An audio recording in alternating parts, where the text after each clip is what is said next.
बहुत समय पहले की बात है। ऊंचे ऊंचे पहाड़ों और घने जंगलों के बीच एक छोटा सा गांव बसा था। इस गांव में 7 भाई रहते थे।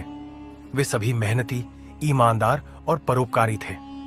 उनके माता पिता का देहांत कई साल पहले हो चुका था और तब से वे सातों भाई आपस में मिलकर अपना जीवन व्यतीत कर रहे थे। इन सातों भाइयों की आपस में गहरी आत्मीयता थी। वे एक दूसरे का बहुत ख्याल रखते थे और हर काम में एक दूसरे की मदद करते थे।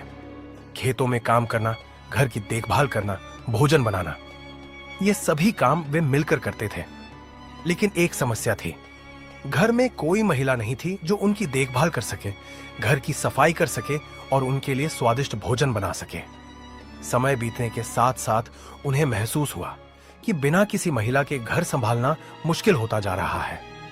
उनका घर अक्सर बिखरा रहता, खाना ठीक से नहीं बनता और कई बार उनके कपड़े भी गंदे रह जाते थे। सबसे छोटे भाई को यह देखकर बहुत दुख होता था। वह जानता था कि अगर घर में कोई स्त्री होती तो सब कुछ व्यवस्थित हो जाता। एक दिन सबसे छोटे भाई ने अपने भाइयों से कहा, हम सब दिन भर मेहनत करते हैं, लेकिन जब घर लौटते हैं तो कोई हमारे लिए खाना तक नहीं बनाता। हमें किसी से शादी कर लेनी चाहिए ताकि हमारा जीवन आसान हो सके। यह सुनकर सबसे बड़े भाई ने जवाब दिया, बात तो सही कह रहे हो, लेकिन समस्या यह है कि हम 7 हैं। अगर हम सभी शादी करना चाहें तो हमें 7 लड़कियां ढूंढनी होंगी, जो इस छोटे से गांव में संभव नहीं है। तभी छोटे भाई ने सुझाव दिया, क्यों ना हम सभी एक ही लड़की से शादी कर लें। यह सुनकर बाकी भाई चौंक गए। यह बात अजीब लग रही थी, क्योंकि आमतौर पर एक लड़की एक ही आदमी की पत्नी बनती है। लेकिन जब उन्होंने इस पर गहराई से सोचा तो उन्हें लगा कि अगर वे सभी मिलकर अपनी पत्नी का सम्मान करें और उसे बराबर प्रेम दें तो यह संभव हो सकता है। वे सभी इस विचार पर सहमत हो गए, लेकिन अब सवाल यह था कि उन्हें वह लड़की कहां मिलेगी जो इस अनोखी शादी के लिए तैयार हो। कुछ दिनों बाद सातों भाई जंगल में लकड़ियां काटने गए। वहां उन्हें एक सुंदर, समझदार और दयालु लड़की मिली जो अकेली बैठी रो रही थी। भाइयों ने उसके पास जाकर पूछा, तुम कौन हो और यहां अकेली क्यों बैठी हो? लड़की ने आंसू पोंछते हुए जवाब दिया, मेरा नाम राधा है। मैं एक अनाथ हूं। मेरे माता पिता बचपन में ही गुजर गए थे और अब मेरे कोई रिश्तेदार भी नहीं है। मैं अकेली हूं और नहीं जानती कि मेरा जीवन आगे कैसे चलेगा। सातों भाइयों को उसकी हालत देखकर दुख हुआ। सबसे छोटे भाई ने कहा, अगर तुम चाहो तो हमारे साथ चल सकती हो। हम तुम्हें अपनी पत्नी बना लेंगे और तुम्हें कभी अकेला महसूस नहीं होने देंगे। राधा पहले तो घबरा गई, लेकिन भाइयों की ईमानदारी, सच्चाई और नेकदिली देखकर उसने शादी के लिए हां कह दी। शादी की रस्में और गांव वालों की प्रतिक्रिया। गांव में सातों भाइयों ने धूमधाम से शादी की। शुरुआत में गांव के लोग इस अनोखी शादी से हैरान थे, लेकिन जब उन्होंने देखा कि सातों भाई अपनी पत्नी का पूरा सम्मान करते हैं और उसके साथ अच्छा व्यवहार करते हैं, तो उन्होंने भी इसे स्वीकार कर लिया। शादी के बाद राधा ने धीरे धीरे घर की जिम्मेदारियां संभाल ली। वह सुबह उठकर सबसे पहले घर की सफाई करती, फिर सबके लिए नाश्ता बनाती। सातों भाई खेतों में काम पर जाते और वह घर के अन्य कामों में लग जाती। राधा के आने से भाइयों का जीवन पूरी तरह से बदल गया।